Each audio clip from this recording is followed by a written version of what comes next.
Hoy tengo una pregunta. Mi mensaje se va a basar en una pregunta. Y la pregunta es la siguiente. ¿Afecta a otros mi pecado particular o personal? Sí, amén. Vamos a tratar de contestarlo bíblicamente. Pregunto de vuelta. ¿Afecta a otros mi pecado particular o personal? Amén. Vamos a ver un principio que se llama el principio de la asociación. ¿Qué quiere decir? Quiere decir que cuando nosotros estamos con personas, aunque intentemos aislarnos, no contagiarnos, siempre lo malo de esa persona se me va a pegar. Siempre. Hay un refrán mundano que dice que anda con ricos y seguramente un día será rico. Taliana está pensando en mudarse a un barrio más rico. Pero sí, hermano, esto es así. Yo me acuerdo cuando cuando recién nos casamos, vivíamos en un barrio, en Tapiales, y nosotros teníamos una casita humilde. Y el vecino enfrente también, y el de al lado también, y el de al lado también. Pero el de al lado le pintaba la reja y yo me sentí incentivado a pintarle la reja. Y el de enfrente cortaba el pastito y tenía el pastito lindo, y yo quería tener el pastito lindo como el de enfrente. Eso llegó a un punto. Está bien, esto pasaba porque las rejas en esa época, hace muchos años atrás, eran bajitas y uno podía ver para adentro. Ahora las rejas son muros tapiados que uno no sabe qué pasa del muro para atrás. Pero en esa época, que había menos delincuencia, nosotros teníamos una casita, decíamos con Marty, nunca me voy a olvidar, era una prefabricada, hermano, de madera. Dice Marty que era hermosa. Y ya teníamos estilo americano, así, sin rejas, porque era más barato, con césped, porque el cemento era caro y las cerámicas también. Pero teníamos un lindo macetero de cemento que lo encontramos tirado y lo trajimos los dos y lo pusimos ahí, lo pusimos plantitas, florcitas, y Marty se gastaba un montón de plata siempre en esas plantitas de colores para que pareciera más lindo. Le cambiamos la ventana de adelante, le pusimos una ventana más que diera apariencia, ya no la ventanita que trae la prefabricada. Claro, y nosotros llegábamos a casa y decíamos, qué linda está nuestra casa. Después entrábamos, ese era el problema. Siempre nos hubiéramos querido quedar en el arquito, afuera, observando la fachada. Porque en realidad, durante mucho tiempo vivimos alentándonos a nosotros mismos de la fachada de nuestra casa. Me hace acordar de esos chistes, vieron que la fachada es impresionante y muestran después la realidad. De atrás era otra cosa. Lamentablemente, creo que todos los que estamos aquí hemos pasado por eso, o algunos todavía lo siguen viviendo. Yo también, no sabe lo que es mi casa adentro. A todos nos gustaría vivir en una casa mejor, salvo los que ya la tienen mejor. Pero yo digo que eso no es tan importante. Lo muy importante es resguardarse de lo que nos contagia. Miren, para empezar quiero ir a un texto que está en el libro de Ageo. Y ahí sí que estamos complicados para encontrar a Ageo. Ageo capítulo 2, verso 12 al 14. Susi se sabe bien el orden de los libros del Antiguo Testamento. ¿Dónde está Ageo, Susi? ¿Entre qué y qué?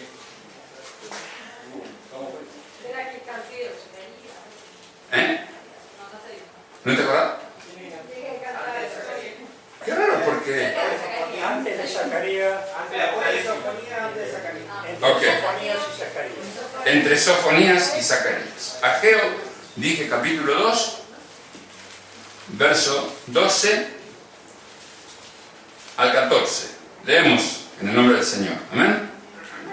Si alguno llevare carne santificada en la falda de su ropa, y con el vuelo de ella tocare pan, o vianda, o vino, o aceite, o cualquier otra comida, pregunta, ¿será santificada? Y respondieron los sacerdotes y dijeron no, rotundamente, porque ellos sabían qué era lo que contaminaba y lo que no. Dice que acá lleva carne santificada en la falda de su ropa, y con el vuelo de esa ropa toca vino o aceite o cualquier otra comida y se contamina esa carne. ¿O no?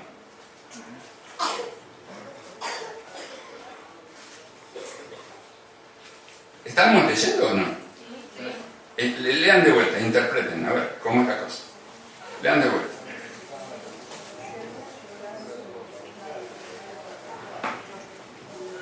La carne está santificada, ¿sí?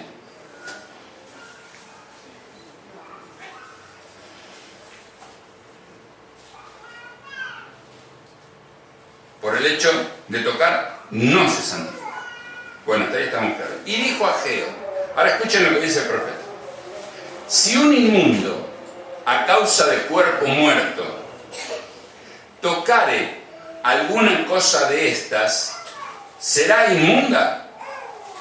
La carne, la vianda, el vino o el aceite. Y respondieron los sacerdotes y dijeron, sí, o sea, inmundas. Y respondió Ageo y dijo, así es este pueblo y esta gente delante de mí, dice Jehová. Y asimismo toda obra de sus manos y todo lo que aquí ofrecen es inmundo. Todo lo que el hombre ofrece que venga de su carne, ¿cómo es para Dios? Inmundo. Ah, no, pero yo soy buena persona. Ah, no, pero yo, si no proviene de fe, si no proviene del Espíritu, para Dios, dice en otro texto, trapo de inmundicia. El trapo que usaba la mujer para tapar su inmundicia. El trapo que se despegaba de la piel de los leprosos. Trapo de inmundicia. Así son nuestras obras para Dios cuando lo que nosotros hacemos no proviene de fe. Por eso dice el apóstol Santiago, muéstrame tu fe y yo te mostraré mi fe por mis obras. Hay obras que manifiestan fe, porque provienen del Espíritu de Dios que está en nosotros. Y hay obras que provienen de nuestra carne, inmundicia. Si usted ofrenda, en esa cajita, si usted ofrenda para que se sepa que usted ofrendó, por eso insistimos siempre en que esos sobrecitos son para poner el nombre del hermano al cual usted quiere dirigir la ofrenda. Entonces ese hermano recibe la ofrenda, pero no sabe quién se la dio, pero sí sabe que viene de Dios. Si usted en ese sobrecito pone algún signo o hace una letra por la cual el que cuenta o el tesorero cuenta y puede llegar a determinar quién fue el que puso ese dinero, usted no lo hizo para el hermano ni para Dios. Usted lo hizo para que el tesorero sepa que usted es tan bueno. Es preferible que si usted es derecho escriba con la mano izquierda el nombre de la persona a la cual va dirigido ese sobre, para que solamente Dios sepa que usted dirigió esa ofrenda de parte de Dios. Y que ese hermano nunca sepa ni se sienta comprometido con un hombre, sino con Dios. Amén. Esa es la intención de no pasar la bolsita. Porque muchos, cuando se pasa la bolsita, muestran primero el billete y después lo ponen en la bolsa. Y los que ponen moneditas se les esconde bien en la mano y van bien al fondo de la bolsa y si pudieran sacarían algún billete. ¿Me explico, no? Porque el que da tiene que dar con alegría como para Dios. Y nadie tiene que enterarse. Solo vos y Dios. Amén. Amén. Y el que recibe una ofrenda de amor de un hermano en un sobre, nunca tiene que empezar a mirar quién será el que me lo dio.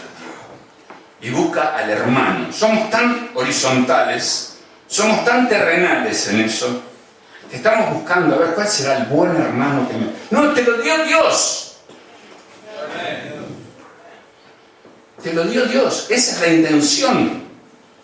Bendecirnos para exaltar el nombre de Dios y no el de ningún hermano. Porque nosotros acá somos canales de bendición. El que bendice es Dios. Y ese dinero que Dios te dio para que vos lo puedas bendecir a un hermano, te lo dio Dios. Y siempre es Dios el que es exaltado. Cada cosa que hacemos, lo hacemos para la gloria de Dios. Sigo. Entonces quedamos que los que te rodean pueden ser bendecidos o dañados por asociación contigo, y las decisiones y acciones que haces tanto en privado como en público afectan positiva o negativamente a otra persona. ¿Sí? Acá nosotros mantenemos lo que llamamos común unión. Una común unión. Todos con todos. Interactuamos. Y hacemos todo lo posible para bendecir a nuestros hermanos. Siempre. Evidentemente que, como todavía no somos perfectos, a veces dañamos con una actitud a nuestro hermano. Pero eso no escapa, hermano, a la voluntad de Dios. Porque Dios en su bondad y en su misericordia usa ese, si se quiere, pecado para hacer crecer al hermano. Sí, ya veo que algunos se van a poner contentos. Sí, lo ofendí, pero ¿cómo lo he bendecido? Dios lo usó para bien. No, tampoco es así. Nosotros tenemos que tratar siempre de ser amorosos y bendecir al hermano en todo lo que podamos. ¿Amén? Amén. Bueno, a veces nos sale mal, pero Dios dice que a los que aman a Dios todas las cosas les ayudan a bien. Entonces, muchas veces Dios permite situaciones o hasta a veces genera situaciones. En nuestra imprudencia a veces vamos a hablar con un hermano que sabemos que está nervioso y ese hermano por ahí nos contesta mal. Tenemos que tener, ¿cómo es? Tacto. Tenemos que tener tacto. De repente vemos un hermano que viene atribulado porque tuvo una discusión con su esposa y nos arrimamos y le decimos, y seguramente vos tuviste la culpa. Seguramente que ese hermano te va a mirar y te va a decir, amén, sí, tuve la culpa. Sí. Y dentro de un rato a lo mejor tengo la culpa voy a cargar otra culpa. Entonces lo que tenemos que hacer es, cuando vemos un hermano que viene un poquito alterado porque tuvo alguna situación, ir a abrazarlo y nada más. Traten de no hablar si no saben lo que tienen que decir, porque seguramente vamos a meter la pata. Espere a que el hermano venga a pedir ayuda. Somos muy apurados, queremos todo yo quiero ser la mano de Dios. No, espera, Dios ya te va a usar a su tiempo. No te apures. Sigo. Seguramente que si cada uno de nosotros viviéramos aislados en una isla del mar Egeo, nuestro pecado particular, nuestro pecado personal no va a afectar a nadie, porque estamos solos en una isla y no voy a afectar a nadie. ¿A quién voy a afectar? A mí. El pecado particular tiene esa particularidad. Nos afecta a nosotros cuando estamos aislados del entorno. El hermano que no se congrega y que está solo en su casa, y que no viene a la congregación para interactuar con los hermanos, pero dice que ama a los hermanos, ese hermano se está haciendo daño a él mismo. Se aísla. ¿Para qué? Se aísla para que sus pecados no sean sacados a luz. Porque nuestros pecados salen a luz cuando tenemos que interactuar con otros hermanos. Si yo me quedo en mi casa, no, y si yo encuentro al Señor en mi casa. No. Sí, puede ser que vos encuentres al Señor en tu casa, te arrodillás, orás, pero ¿y tus defectos? ¿Cómo los vas a pulir? Va a ser muy complicado. Por eso hay un refrán que lo quiero citar, que dice que ningún hombre es una isla. Los hombres nacimos para interactuar. Así es como crecemos. Nuestro cuerpo nos habla claramente. No hay células aisladas de las otras. Todas las células actúan en conjunto. Se mueren, se reproducen. Ustedes se sorprenderían si estudiaran un poco de biología, lo que pasa con nuestras células ahora. Se están muriendo millones y se están reproduciendo millones. Es maravilloso ver la creación de Dios. Pero ese es otro tema. Pero lo que voy, la creación entera nos habla acerca de lo que somos y hacemos. ¿Y cómo debemos hacerlo? La Biblia nos enseña. Dios dijo en su palabra en Génesis capítulo 1:11, vamos a ver qué dice Génesis 1:11.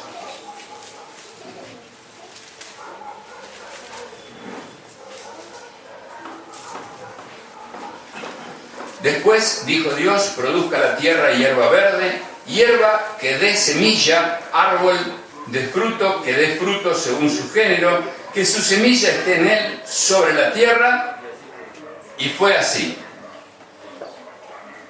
¿De qué estamos hechos? ¿Qué crece en nosotros? ¿Qué crece? Dijimos, ¿no? Naturalmente, cuando estábamos en el mundo, ¿qué crecía? Maleza. Esa maleza se reproducía. ¿Sí? Hagan de cuenta, somos un cacho de tierra. Bueno, ahora nos vemos así, lindos, con pelos, algunos sin pelo, pero somos un cacho de tierra. Naturalmente, sin trabajar esa tierra, crece maleza. Porque esta tierra está maldita. Y esta tierra está maldita también. Fuimos hechos de este polvo de la tierra maldito. Por eso nos crece maleza. Y de esa maleza podemos decir que hay semilla. Y si dejamos un pedacito labrado, o pongámosle una hectárea labrada, va a empezar a crecer maleza y se va a reproducir. Y si no labramos, si no trabajamos, si no arrancamos, si no trabajamos la tierra, sigue creciendo maleza. Y cuando nos queremos acordar, la maleza está así alta. Y es terrible. Porque eso es un designio de Dios. Dios dijo que todo árbol plantado tiene que tener semilla, y esa semilla está ¿para qué? Para reproducirse. Nosotros los hombres nos reproducimos. Nos juntamos con una mujer y nos reproducimos. Entonces, ¿qué pasa con la maldad? Responde al mismo principio. Estamos en una tierra maldita donde el amor de muchos se ha enfriado. Y por haberse multiplicado, lo dice el texto, la maldad, vivimos estas consecuencias. El amor de muchos se ha enfriado. Entonces, que llegamos a la conclusión que la maldad es lo que se multiplica. Naturalmente no se reproduce la bondad, no se reproduce la santidad. Eso lleva un trabajo y un esfuerzo del hombre. La tierra, para sembrarla, hay que trabajarla. Y lleva de mucho esfuerzo. Y a eso estamos llamados.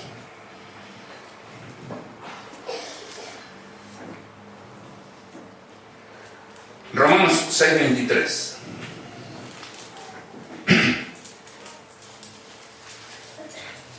¿Qué dice? texto muy... Porque la paga del pecado es muerte, mas la dádiva de Dios es vida eterna en Cristo Jesús. Amén. O sea que, entonces, si nosotros pecamos particularmente, la pregunta es, ¿Dios va a dejar impune nuestro pecado? No. ¿Cuál es la consecuencia de pecar particularmente? Yo lo hago en mi habitación, en el baño, donde nadie me ve, en mi casa si vivo solo, peco. Después vamos a analizar la cantidad de pecados que podemos cometer particularmente, pero despacito. ¿Qué va a pasar? ¿Va a quedar impune mi pecado? Y total nadie me ve, estoy solo, no pasa nada. Mi esposa está trabajando, mis hijos también. Puedo pecar tranquilamente. ¿Qué va a pasar? La paga del pecado es... La muerte es separación de Dios. Si estoy separado de Dios, ¿qué va a pasar? ¿Voy a poder ocultar que estoy lejos de Dios? No. Por ende, mi pecado, así sea particular y a escondidas, tiene consecuencias. Las personas que están conmigo, ¿se van a dar cuenta o no? ¿Por qué se van a dar cuenta? Y bueno, porque estoy separado de Dios. Y si las personas que viven conmigo están en Cristo y disciernen mi situación, ¿qué va a pasar? Se van a dar cuenta que me estoy enfriando. Que me estoy entibiando. ¿Se dan cuenta? Entonces, esa consecuencia nos va a afectar.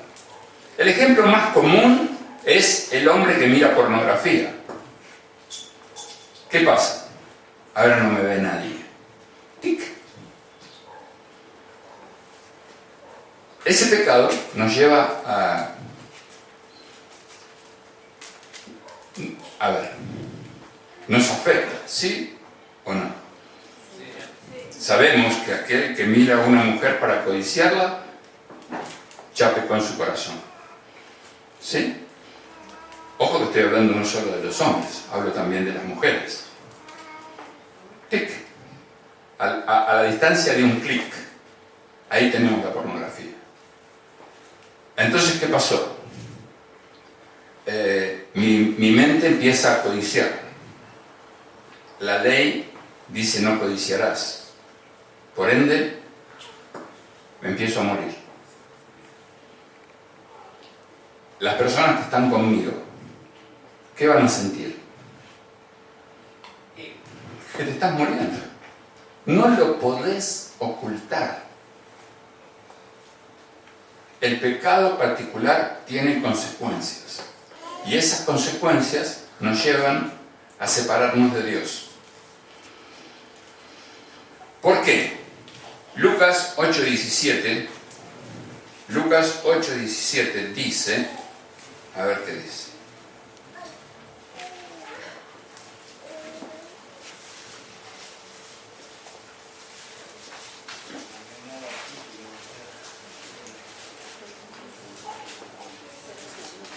Porque nada hay oculto que no haya de ser manifestado, ni escondido que no haya de ser conocido y de salir a luz.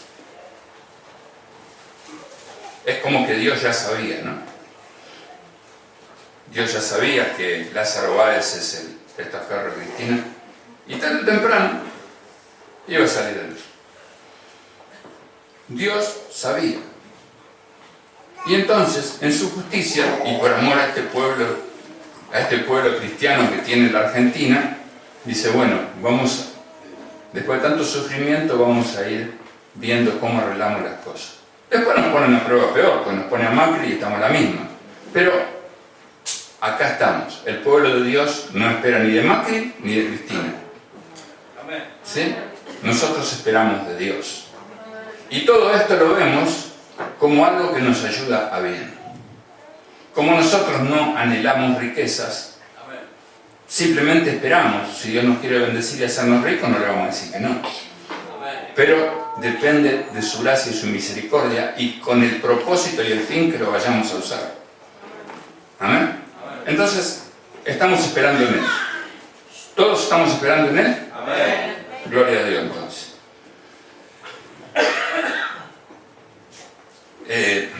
De más está citar los ejemplos que tenemos a la vista, ¿no? Fíjense las noticias de cuántos pastores evangélicos han pasado por situaciones de corrupción, han pasado por situaciones de fornicación, adulterio.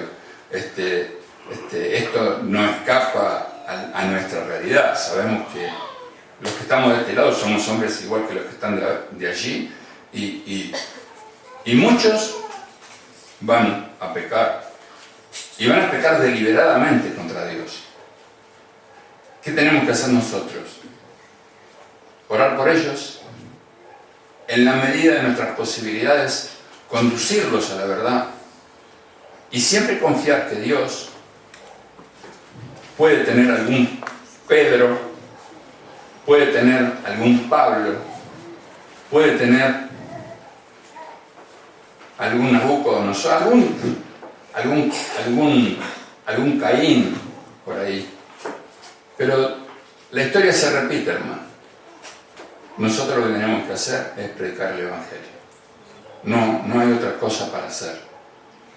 Sí, en contra de lo que dicen muchas congregaciones, nosotros creemos que el cristiano que es espiritual juzga todas las cosas y no es juzgado de nada.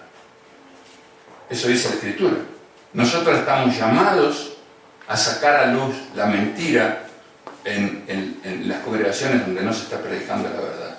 Claro que Dios nos está dando un tiempo para madurar, para crecer, para tener también nosotros un testimonio, y que ese testimonio nos avale para que las personas cuando nos escuchen hablar digan, para estos hombres sembrando amor, ahí las cosas se hacen bien.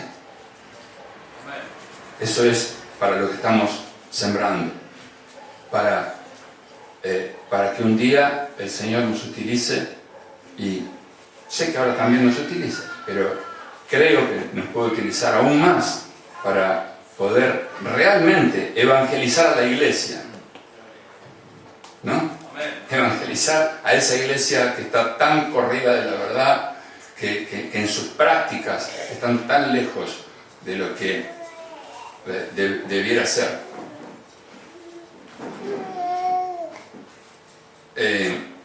Y después, aparte, tenemos una gran esperanza, ¿no? Si vamos a Números 32, vamos a encontrar aquí para nosotros una gran esperanza, y ya que nos están escuchando por internet y en la radio, le podemos decir a las personas que se quejan, de por qué pasa esto, por qué pasa el otro, por qué Dios permite los tsunamis, por qué vienen esas preguntas típicas que se hace la gente.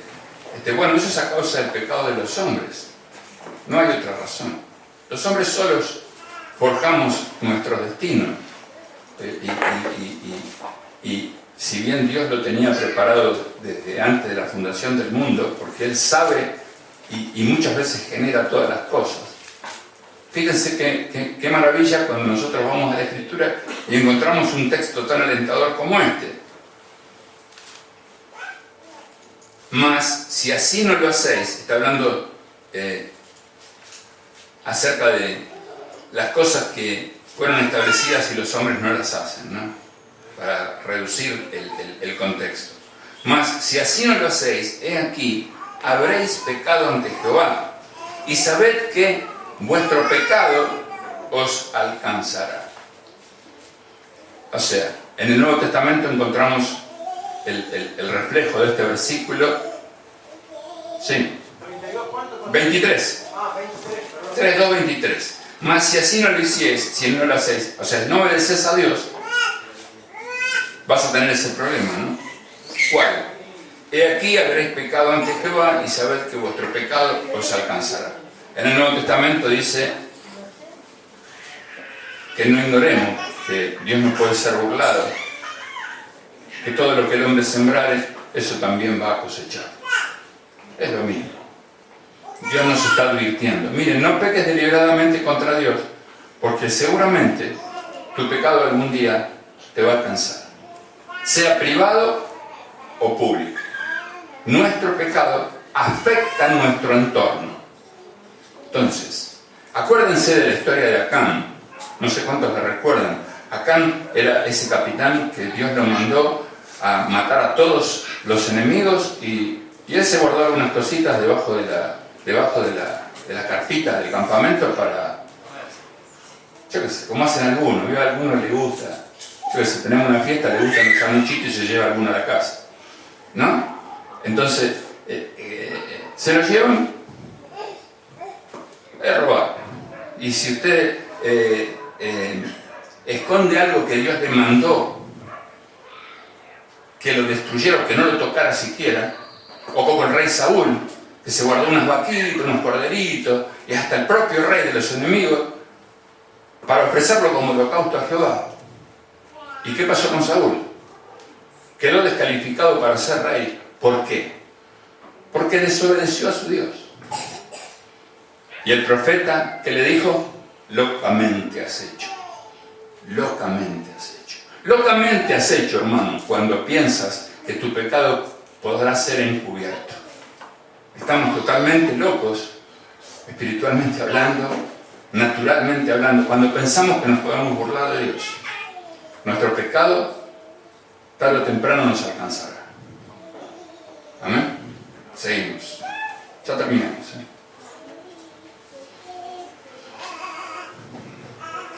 Vamos a ver otro principio a considerar. Busquemos Mateo 6.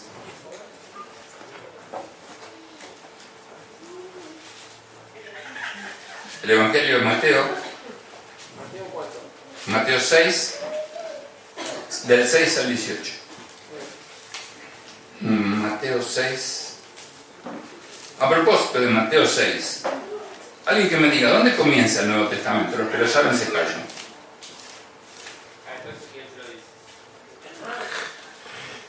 Los que lo saben, saben. Te digo que, bueno, la gente del ministerio. A todos los demás hermanos que no estén en el ministerio. ¿Dónde comienza el Nuevo Testamento?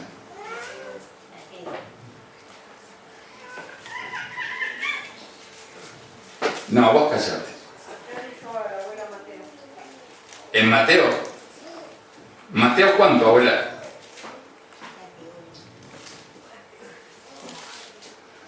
Vamos a hacerlo más, no me digan libros, díganme cuándo comienza el Nuevo Testamento. Rubén, que es entrado en años y está mucho en iglesia, estuvo mucho en la iglesia. Miguel, que fue diácono. Nico, que escudriña las Escrituras. Marcos. El primero. No, voy al hecho en sí. ¿Cuál es el hecho que nos dice aquí comienza el Nuevo Testamento? Hay un hecho en particular. Miriam, te veo cara de que lo sabes. Hay un hecho en particular que dice aquí comienza el Nuevo Testamento. ¿Qué fue lo que signó el comienzo del Nuevo Testamento? ¿Cristian?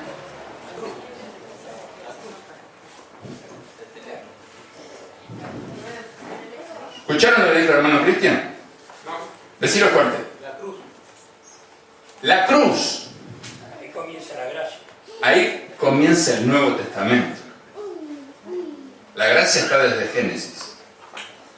Porque todos fueron salvos por gracia. Noé halló gracia delante de Dios. Por eso fue salvo. Y toda su descendencia. Si no, ¿cómo vamos a ser salvos? Si la única manera de ser salvo es por gracia. No por obra. Después charlamos. No. Yo había escuchado de un pastor Sí. que la gracia comienza a partir de la cruz. No. Después, yo acá di un estudio acerca de la gracia en el Antiguo Testamento. Está desde Génesis. Génesis capítulo 3, versículo 15, habla de la muerte de Cristo y de la enemistad que puso entre la simiente de Jesús y la simiente del diablo. Ahí comienza la gracia. Ya hay gracia en el Antiguo Testamento. Es más, el apóstol Pedro dice que Cristo fue crucificado desde antes de la fundación del mundo. Entonces, ¿desde cuándo hay gracia? Desde siempre. Siempre hubo gracia. Después lo hablamos bien. Lo que pasa es que porque por gracia sois salvos por medio de la fe, y esto no de vosotros, sino que es un don de Dios. la gracia. Y buscamos en el Antiguo Testamento y hallamos que el justo por la fe vive también. En el Antiguo Testamento, el justo por la fe vivirá. ¿Amén?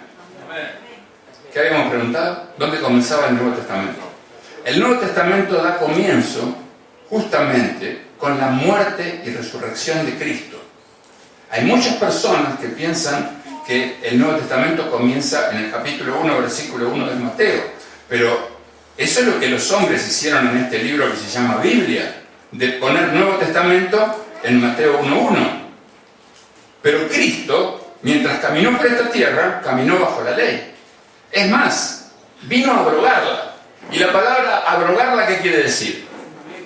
Cumplirla en sí mismo. Él vino a esta tierra a cumplir con la ley que ningún hombre podía cumplir. Él, como era el Hijo de Dios, pero en su condición de hombre, que esto hay que aclararlo, cumplió la ley. ¿Por qué? Porque no nació de hombre pecador, nació de la simiente de Dios. Entonces él tenía toda la capacidad. Nació de arriba. Nosotros nacimos de arriba después de haber estado abajo mucho tiempo, por lo general, ¿no? Y ahí es donde ya tenemos una sola naturaleza y ya no pecamos. Eso dice Juan, ¿no? ¿Sí? El viejo hombre está muerto con sus delitos y pecados. Sí, claro, vamos a pecar, porque si no haríamos a Dios mentiroso. Pero esta no es una condición para tomar la gracia como libertinaje. Nosotros hoy pecamos, obvio, pero no pecamos deliberadamente. Pecamos porque estamos todavía en este cartucho, en esta carne que nos recuerda lo que causaba las delicias de la carne. Y muchas veces en esa lucha perdemos. Pero qué bueno que todos sepan que tenemos que luchar con los deseos de la carne.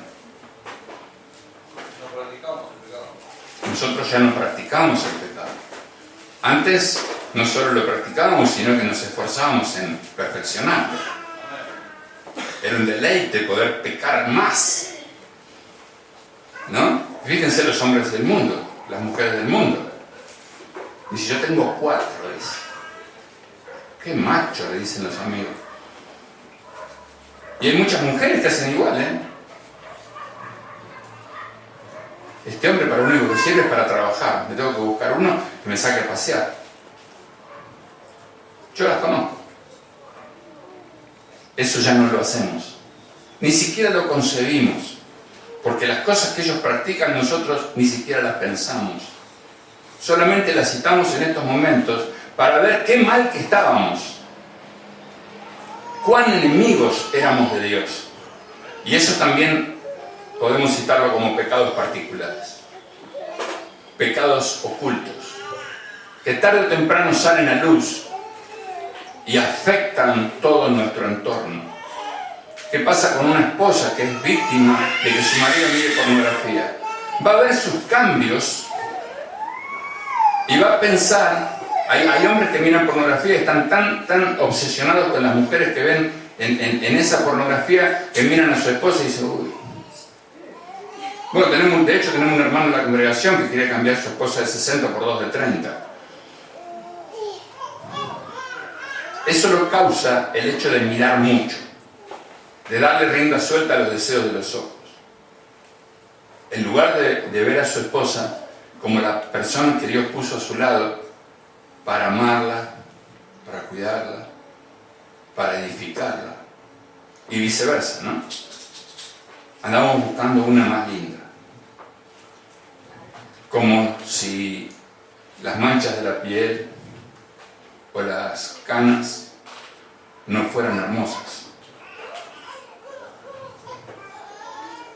A mí es algo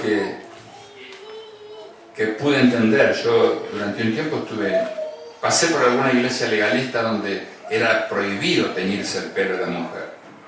Y mi esposa después comprendió, cuando analizamos esto muchas veces, lo lindo que es poder mostrarle la cabeza a Dios del color de cabello que Dios quiere que tenga. No es un capricho, es un también agradar a Dios, en que la mujer le muestre su cabeza a Dios con el color de cabello que Dios quiere que tenga. Eso le agrada muchísimo a mi Señor. Por eso, a las hermanas que tienen canas, sé que le agradan a Dios. Sé que le agrada a Dios ver tu cabeza que honra. Amén.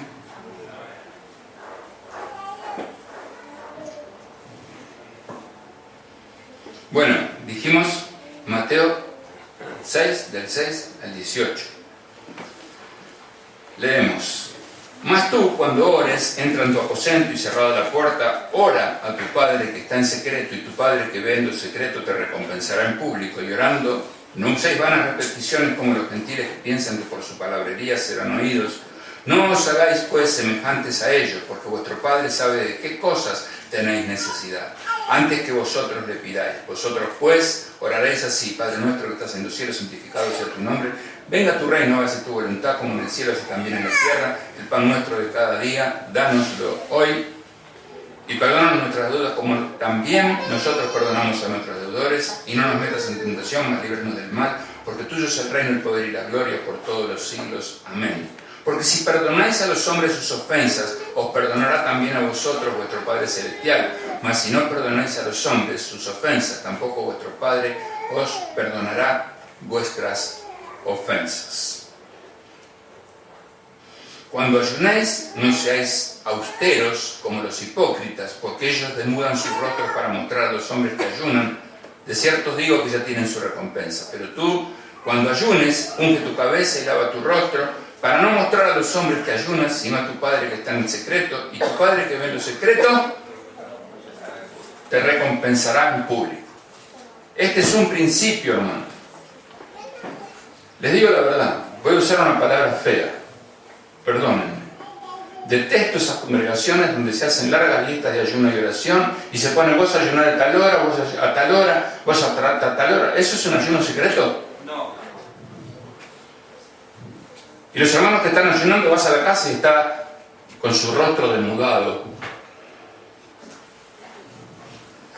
Estoy ayunando. Y tiene la tele prendida. No tiene la Biblia. Tiene la tele prendida. Eso no es el ayuno que agrada a Dios. El ayuno que agrada a Dios es el de Isaías capítulo 58. Tiene este título: el ayuno que agrada a Dios. Anótenselo y léanlo. Ahí se van a dar cuenta de qué nos habla Dios cuando se manda a las personas a ayunar. Lo que a Dios le agrada es que ayunemos del pecado, no que hagamos huelga de hambre. La huelga de hambre no sirve para nada, sirve nada más que para ofender a Dios. Lamento que en muchas congregaciones no puedan ver esto. Dios debe ser honrado por sus hijos cuando sus hijos se esfuerzan para dejar de pecar y son santos verdaderos. Eso es lo que agrada a Dios. Esos son hijos que agradan a Dios. Y acabamos de ver un principio. Dice: y Dios que ve en lo secreto te recompensará en público. Digo, el pecado secreto ¿tendrá recompensa en público de parte de Dios? Sí, vergüenza. Esa es la recompensa de Dios para aquellos que pecan en secreto. Van a ser avergonzados por Dios, porque Dios no deja ningún pecado impune. Nosotros pensamos a nuestro entender que Dios está pasando por alto el pecado de muchos pastores que hacen estragos de montones de personas. ¿Saben algo? Dios jamás va a dejar impune el pecado de esas grandes congregaciones que lo único que buscan es el dinero de la gente. Dios es fiel.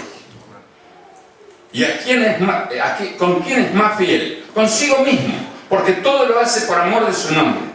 Nosotros solos pensamos, wow, mira lo que pasa allá, wow, mira lo que hace Ángel Sánchez, wow, mira lo que hace el otro, mira lo que hace Pereda, mira lo que hace Crudo Vázquez. No se preocupen, hermanos. Dios se va a encargar en su tiempo. También se va a encargar de mí. Quédense tranquilos. Si a alguno no le gusta lo que estoy diciendo, Dios se va a encargar de mí. Y me va a pedir cuentas por lo que digo. Pero mi paz y mi confianza radica en que Dios es fiel. Dios es justo.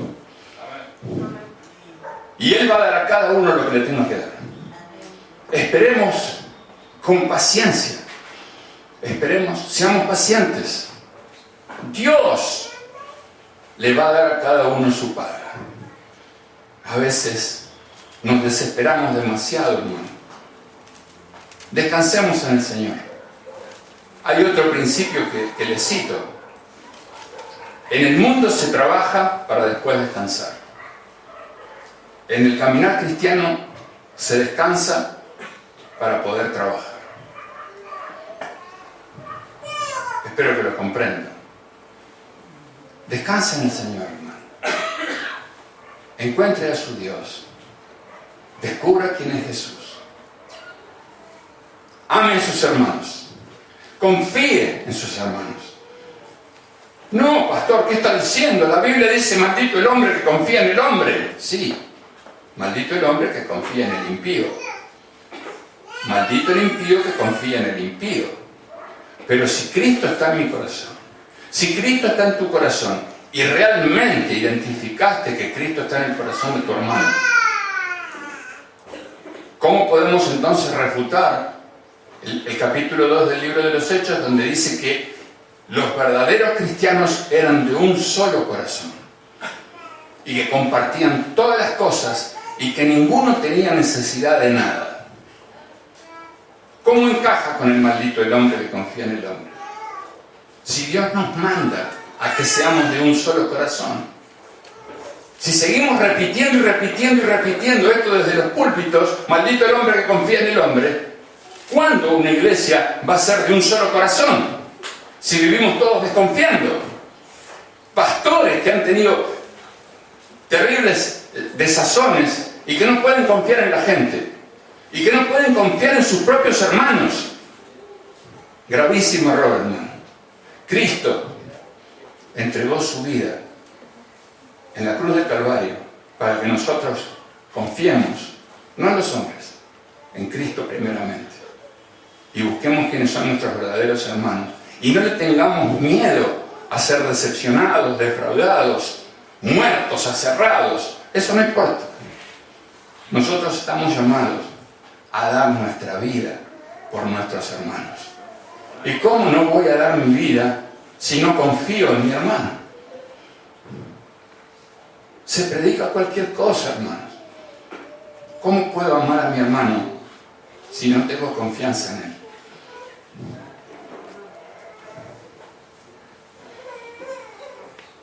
Hay un principio en Mateo 6.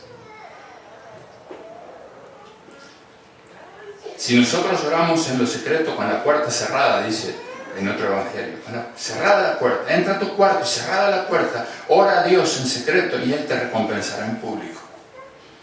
Confío en eso, hermano. Debemos confiar y orar a Dios. A veces es tanta nuestra desconfianza en Dios que ni siquiera nos metemos en nuestro cuarto a orar. No, Dios a mí no me escucha, dicen algunos.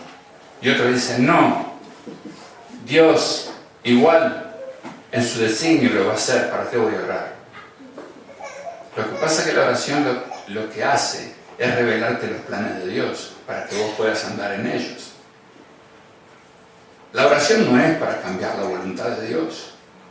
La oración es para que nosotros conozcamos cuál es la voluntad de Dios para nuestras vidas y podamos andar en ellos. Nos han enseñado tan mal, hermano. Nos han enseñado que si ayunamos y oramos podemos torcerle el brazo a Dios y Él va a bendecir nuestros planes. ¿O no? ¿No les enseñaron así? ¿No les dijeron, vamos a hacer una campaña evangelística y vamos a ayunar y orar para que Dios esté con nosotros? Y Dios dice, yo no les voy a dar ni un alma. Porque primero tienen que cambiar ustedes y ser santos. Por eso vemos iglesias que hoy están llenas y mañana están vacías. Porque las personas vinieron en la carne, porque tenían una linda banda, un buen juego de luces, y si vienen por la carne, los tenés que mantener por la carne. Y eso no sirve. Si las personas que se congregan no las trae, no las agrega a Dios, tarde o temprano se van a ir. Tarde o temprano se van a ir. En una iglesia donde se predica el Evangelio, las personas no pueden soportar la verdad. Y yo agradezco a Dios por eso. Yo agradezco a Dios por ver personas que perseveran porque son de Dios.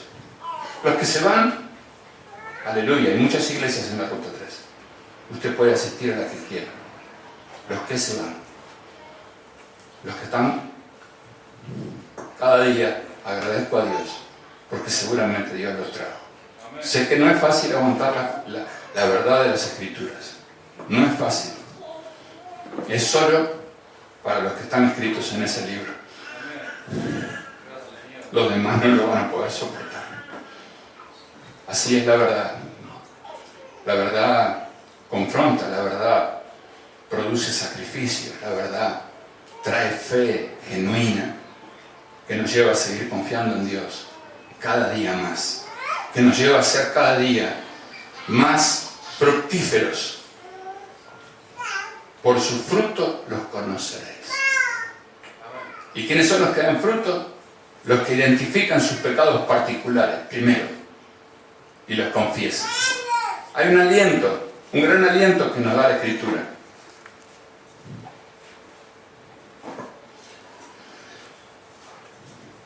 La mayor consecuencia del pecado privado y personal es nuestra propia alma mortal. Ezequiel 18:4, no lo busquen, dice que el alma que pecare morirá. Y Romanos 6:23, ya lo hemos leído, nos dice que la paga del pecado es muerte. Esto habla de una persona que es un pecador natural y habitual, sin el beneficio de la vida eterna. Para el renacido Hijo de Dios, quien ha recibido a Jesús como su Salvador, hay una norma de conducta, tanto en privado como en público. En conclusión, ya sea que coman o beban o hagan cualquier otra cosa, háganlo todo para la gloria de Dios. Un hijo de Dios nacido de nuevo tiene un deseo de vivir para glorificar a Dios.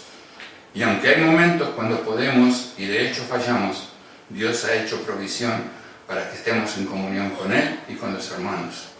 Ha prometido que si confesamos nuestros pecados, Él es fiel y justo para perdonar nuestros pecados y limpiarnos de toda maldad. Ese es nuestro Dios. Si confesamos nuestros pecados, Él es fiel y justo para perdonar nuestros pecados y limpiarnos de toda maldad. Ese es el Dios que adoramos. Un Dios que ama sobremanera a su iglesia.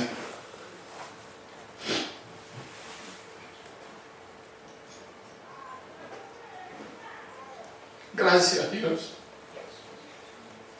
Te damos gracias, Señor, por tu iglesia. Te damos muchas gracias, Señor, por quienes pueden perseverar y esforzarse, Señor, cada mañana a ver renovarse tus misericordias. Te damos gracias, Señor, porque hay verdaderos hermanos. No es utópico, no es un sueño, Dios es real. Dios no sueña, Dios hace las cosas realidad. De la nada hace todo. Gracias te damos, Padre, porque hoy como iglesia podemos estar reunidos y confesar tu nombre a los cuatro vientos. Gracias porque si confesamos nuestros pecados, Él es fiel y justo para perdonar nuestros pecados y limpiarnos de toda maldad.